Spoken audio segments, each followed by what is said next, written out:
Programme designing మీద కంప్లీట్గా ఇక్కడ ఉన్నటువంటి నాయకులతో కావచ్చు, కుటుంబ సభ్యులతో కావచ్చు మాట్లాడేటువంటి అవకాశం ఆయనకు ఏర్పడలేదు. అంత ఉరుకుల పరుగులుగా ఆయన కంటిన్యూ అవుతూ ఉంది. సో ఈరోజు నేరుగా ఇంటికి వచ్చిన తర్వాత కొంత నైట్ వచ్చిన తర్వాత కుటుంబ సభ్యులను కలిసి కుటుంబ సభ్యులతో మాట్లాడేటువంటి అవకాశం ఉందని చెప్తా ఉన్నారు. అదేవిధంగా హోటల్కి వెళ్ళి హోటల్లో కూడా ఆయన అనుచరులు, అభిమానులతో, ముఖ్య అనుచరులతో కూడా మాట్లాడి రేపు ప్రమాణ స్వీకారం సందర్భంగా ఎక్కడి నుంచి ఎటు వెళ్ళాలి, ఎక్కడికి వెళ్ళాలి, బంధువులు లేకపోతే అధికారులేనా, లేకపోతే ఈ ఆశావహులు లేకపోతే మంత్రి పదవుల కోసం వచ్చేవాళ్ళు వాళ్ళు ఎవరైనా వచ్చారా ఇంటికి?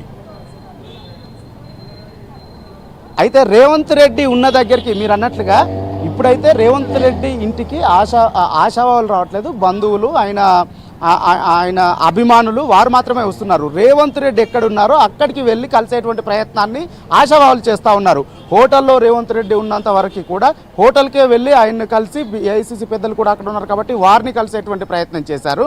ఆయన ఢిల్లీ వెళ్ళిన తర్వాత ఢిల్లీకి కూడా ఆశావాళ్ళు క్యూ కట్టారు. చాలామంది ఆశావాళ్ళు ఢిల్లీకి కూడా వెళ్ళారు. అక్కడ ఏఐసీసీ పెద్దల్ని అదేవిధంగా రేవంత్ రెడ్డిని కూడా కలిసేటువంటి ప్రయత్నం అయితే ఢిల్లీలో చేస్తూ ఉన్నారు.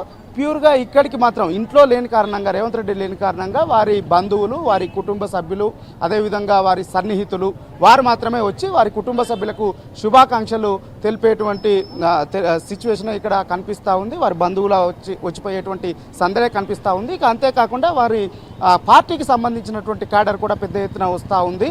ఇక్కడ రేవంత్ రెడ్డి ఇంటి పరిసరాలు మొత్తం కూడా రేపు ప్రమాణ స్వీకారం చేస్తున్నటువంటి నేపథ్యంలో బ్యానర్లు, కటౌట్లు, హోర్డింగ్స్తో మొత్తం కూడా నింపేసి ఫుల్గా వీటన్నింటినీ కూడా నింపేశారు. ఆ మార్గాలన్నింటినీ కూడా, రేవంత్ రెడ్డి వెళ్ళేటువంటి మార్గాలన్నింటినీ కూడా. అయితే ఒక సెంటిమెంట్ అయితే రేవంత్ రెడ్డికి ఉంటుంది. ఒకటి పెద్దమ్మ గుడికి వెళ్ళడం, కొన్ని కార్యక్రమాలు చేసేటప్పుడు ఒక పెద్దమ్మ గుడికి వెళ్ళడము, అదేవిధంగా అక్కడ నుంచి యూసుఫ్ దర్గాకు వెళ్ళడము, ఆ విధంగా.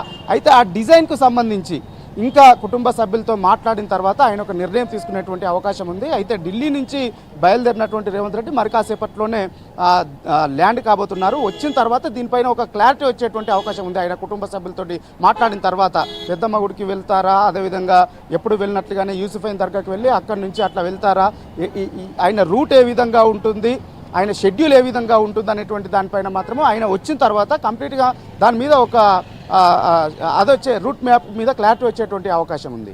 Right nursing, thank you. ఇక మనం ఒకసారి ఎల్బీ స్టేడియంలో ఎలాంటి ఏర్పాట్లు జరుగుతున్నాయని సిద్ధార్థ